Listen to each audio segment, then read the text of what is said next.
Hey everyone, this is Karen Waksman, founder of Retail MBA. Today we'll be talking about selling a Sportsman's warehouse.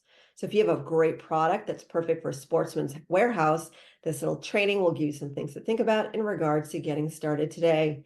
With that said, let's get started on today's training. So today I want to talk about the sporting good industry and just some of the things to think about.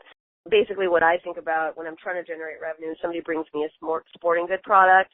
And again, my goal here is to empower you and inspire you to succeed by giving you additional nuggets of full information to help you win business. So if you have a sporting goods product, there's obviously some major specialty retailers that focus on the sporting good industry.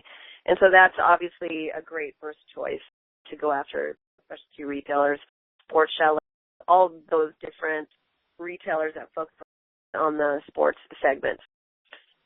If that was the case and I had a sporting good product, I would go and take a look at all the different sporting goods specialty retailers, obviously, and I would put them on my list. And then I would go and take a look at the list of the top major retailers that I've included in the program, and I would actually go through each one of the websites of those retailers and find out which retailers sell sporting goods products, because lots of different companies are not those niche sporting goods stores sell sporting goods products. And so what happens when people have a product, they only focus in on the certain retailers that focus in on that category. So in your case, if you have a sporting good product, most people just focus on the sporting good industry and only try and sell to the major sporting good outlets. But the problem with that is anyone with a sporting good product ultimately are trying to sell to those specialty retailers. And so what happens is you go after these stores, they might reject you initially because it's so niche.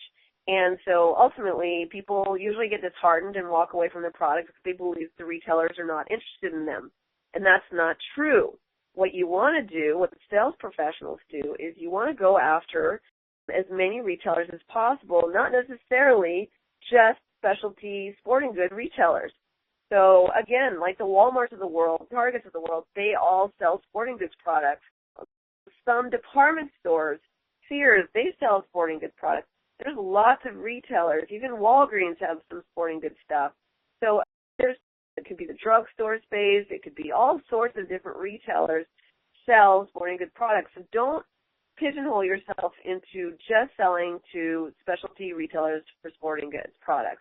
Create a really long list of all the companies that sell sporting goods products and go after them as well. Again, in the retail space, what they're looking for is they like proven sales because it's less risky. It's not like other industries where it's okay if it's a new product, you just want to put it into what they're doing. The retailers in general, the bigger retailers like it when you sell to other stores.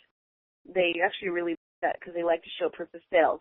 Now, not all of the major retailers need you to have sold your products everywhere before, so I wouldn't stop you from trying to sell to those stores. But ultimately what I would do is I would try and get my products into various different stores, and I'll get rejected sometimes, and then I won't get rejected. And then when I don't, I'm hoping that the product sells in the stores, it's going to grow, the business is going to sell, and then I would go back to any of the retailers that said no to me initially. And so a lot of times in the sporting goods space, the ones that usually say no to me initially are the ones that are the specialty niche sporting goods stores because everybody's trying to sell to them. So again, I am going to go after the specialty stores. I'm going to go after everybody else. I'm going to see where I get my first hit. I'm going to try and do the best I can, try and generate revenue with that product, and then ultimately I'm going to grow that business and then go back to all the retailers that said no to me initially. You can also sell your products to catalogs, and so there's lots of catalogs that sell sporting goods products, so I would take a look at those. So that's another option for you. Online retailers, there's lots of online retailers that sell sporting goods products, so that's another option as well. Take a look also at trade associations there's a sporting goods association. They usually have a trade show, so maybe you can put a booth up at that trade show. So that's really interesting for you.